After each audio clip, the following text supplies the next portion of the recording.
हाँ जी, जो next question है वो आपका है प्रीवी काउंसिल से रिलेटेड। चाहे वो प्रीवी काउंसिल में अपील से रिलेटेड पूछ ले, चाहे आपसे जुडिक्शन से रिलेटेड पूछ ले, ठीक है, या फिर आपसे पूछ ले कि प्रीवी काउंसिल था वो कब खत्म हो गया था।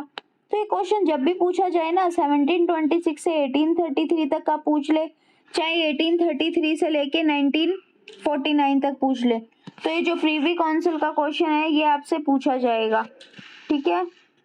तो इन्होंने क्या बोला कि प्रीवी काउंसिल के बारे में वो हिस्ट्री पूछना चाह रहा है कि trace the history of appellate jurisdiction of the privy council, या फिर write a detail note on history of appeal and Indian courts of to privy council, कि इंडियन कोर्ट से और प्रीवी काउंसिल का जो सफर है ना उसको भी हमें इसी क्वेश्चन में लिखना है। तो सबसे पहले क्या है कि प्रीवी काउंसिल था, इसको किंग इन काउंसिल भी बोला जाता था, जो इंग्लैंड का एक सुपीरियर कोर्ट होता था। क्वेश्चन मिल गया सभी को?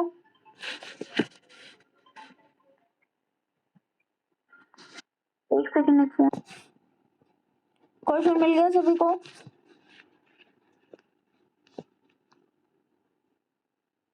नेक्स्ट देखो कि ब्रिटिश सम्राट का, इसको रिप्रेजेंटेटिव कोर्ट भी बोल सकते हो आप, ठीक है।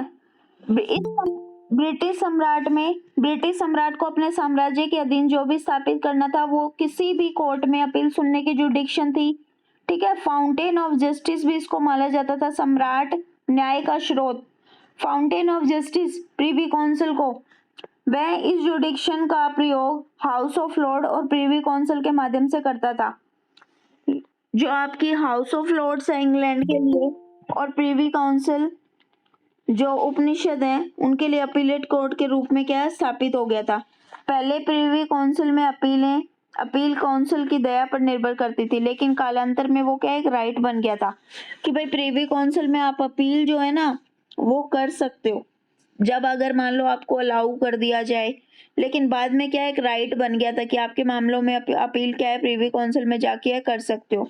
फिर प्रीवी काउंसिल की जब अपीली हिस्ट्री की बात करते हैं तो इसके अंदर इसका जो इतिहास है ना वो शुरू होता है 1726 से, 1726 से शुरू होता है।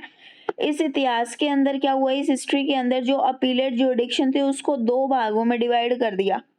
अब ये तो सीधी सी बात है, अपील हम दो ही टाइप से तो कर सकते हैं ना, या तो जो नॉर्मल अपीलें हैं, जनरल प्रकृति की अपीलें, या फिर स्पेशल प्रकृति की अपीलें, स्पेशल नेचर की या फिर जनरल नेचर की, दो टाइप से ही अपील कर सकते हैं ना। बताइए, पढ़ के आए हो अपील के प्रोविजन सुप्रीम कोर्ट वाले में? स्पेशल लीव पिटीशन करी थी कि नहीं करी थी? जर्नल में तो सिविल केसेस की अपीलें आ रही थी नहीं आ रही थी, लेकिन स्पेशल लीव पिटीशन में जब ना तो वो सिविल में जा रही है ना क्रिमिनल में जा रही है, ठीक है। तो यहाँ पे भी क्या है, इसने अपील को दो टाइप में डिवाइड किया, एक तो अपील बाय राइट और एक अपील बाय स्पेशल लीव, ठीक है। तो जो अपील बाय राइट यानी कि जो नियमबद्ध जो अपीलें थी, इसके अंदर क्या हुआ कि ये सबसे पहले तो कृपा पे निर्भर करती थी, अपील करने की अनुमति देना या न देना उसके सुमोटो पे डिपेंड करता था, ठीक है। अपील के अधिकार को नियमबद्ध करके उसको एक राइट के रूप में अपील एज ए राइट बन गया था, ठीक है। कुछ मामलों में अपील के लिए जो स्पेशल लीव था उसका भी प्रोविजन जो है वो रखा गया था। अब याद करो, मेयर कोर्ट की अपील कहाँ होगी? 1000 पगोड़े से ज्यादा की राशि है, कहाँ अपील करेंगे हम? प्रीवी काउंसिल में। सुप्रीम कोर्ट के अंदर 1000 पगोड़े से ज्यादा की राशि है, सुप्रीम कोर्ट किस में पढ़ के आए हो? 1773 में भी पढ़ा था, 1774 में भी पढ़ा था, ठीक है। 1000 पगोड़े से अधिक की राशि है तो कहाँ अपील होगी? ठीक है। कंपनी के कोर्ट्स की जो अपील है उसके बारे में अगर मान लो 1781 में जब एक्ट ऑफ सेटलमेंट आया तो सदर दीवानी अदालत के निर्णयों के विरुद्ध जो अपील थी वो कहाँ होती थी? बताओ। सदर दीवानी अदालत के 5000 पाउंड से ज्यादा की जो राशि थी उसकी अपील कहाँ होती थी? प्रिवी काउंसिल में। कितने टाइम पीरियड में करनी होती थी? 6 महीने के भीतर क्या है अपील हमें पेश करनी होती थी, ठीक है। फिर दूसरा क्या है, हाई कोर्ट की अपील। हाई कोर्ट की अपील के लिए दो बातें क्या जरूरी रखी इन्होंने कि प्रीवी काउंसिल में कब कर सकते हो, जब राशि 10,000 रुपए से ज्यादा हो और हाई कोर्ट ने क्या है अपनी कंसेंट दे दी हो, तो फिर हम अपील कर सकते हैं नहीं कर सकते हैं। क्रिमिनल केसेस के अंदर मान लो कोई दंडादेश दिया है, हाई कोर्ट ने कोई जजमेंट दिया है या कोई दंडादेश दिया है और हाई कोर्ट की राय में ये है कि भाई प्रीवी काउंसिल उसके अंदर अपील करे, अगर वो रीजनेबल है तो प्रीवी काउंसिल में अपील हो सकती थी नहीं हो सकती थी।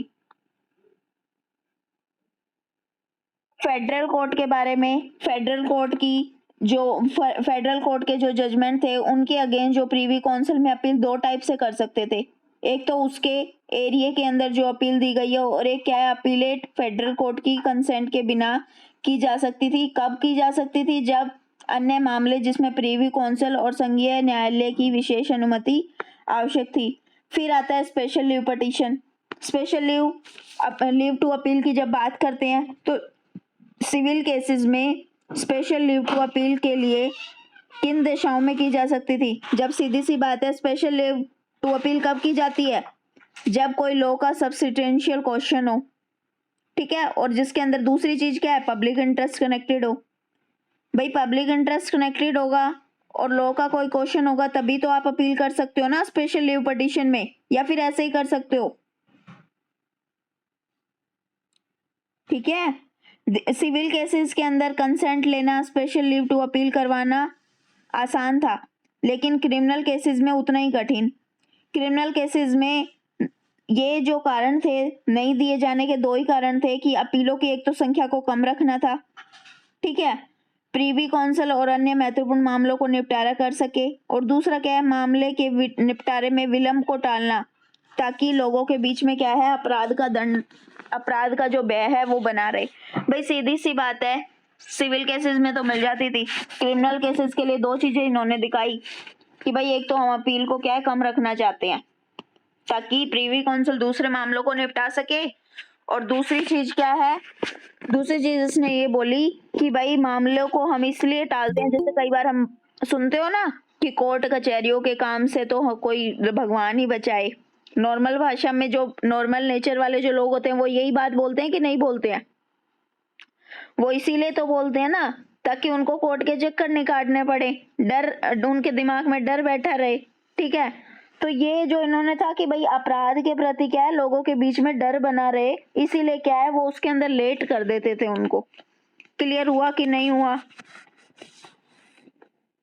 ठीक है, फिर 1833 को किस तरह से कनेक्ट किया, तो प्रीवी काउंसिल में अपील के संबंध में 1833 में कुछ सुधार किए गए कि 1833 का जो एक्ट था इसके अंदर प्रीवी काउंसिल को दोबारा से बनाया गया कि प्रीवी काउंसिल के लिए एक जुडिशियल कमेटी बनाई गई। इसका मेन ऑब्जेक्ट क्या था कि जो अपील होती है ना उनको क्या है आपको फटाफट से जो भी अपील आई है उनका निपटारा आपको कर देना है, ठीक है। अपील के लिए जो भी वादग्रस्त राशि होती थी 10,000 रुपए से अधिक होना और 6 महीने के भीतर क्या है उसके लिए अपील जो है वो संसित किया जा सकता है। विद इन 6 मंथ के अंदर क्या है आपका जब जजमेंट आया तो विद इन 6 मंथ के अंदर क्या है आप प्रीवी काउंसिल में अपील जो है वो कर सकते हो।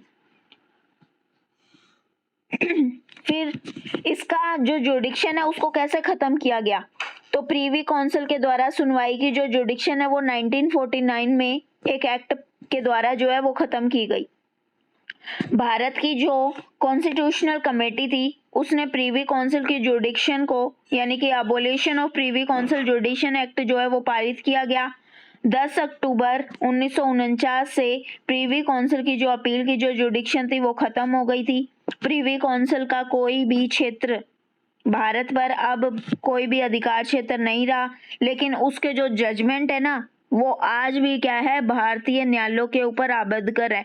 जैसे ये पांडुरंग कालू पाटिल का केस था, स्टेट ऑफ महाराष्ट्र का केस था, ये इंपॉर्टेंट केस था, इसको आप जब भी आप फ्री हो इसको पढ़ना जरूर, ठीक है।